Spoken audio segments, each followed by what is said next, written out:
తెల్లబట్టకు షుగర్కి సంబంధం ఉందా? షుగర్ ఉన్న వాళ్ళలో తెల్లబట్ట ఎక్కువ అవుతుందా? నమస్తే, నేను మీ doctor Padmalatha Yarasi, Matrutva fertility centre and Akshaya hospitals Proddatur.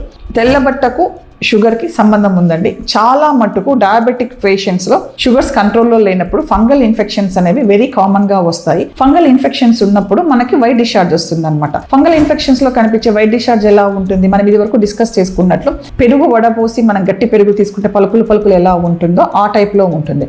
అది ఒకటి ఉండడమే కాకుండా దాంతోపాటు దురద, ఒక రకమైన ఫిషీ ఓడర్ అంటే చేపల వాసన వస్తుంది అనమాట మనకి, మన ప్యాంటీ ఇన్నర్ లైనింగ్ నుంచి.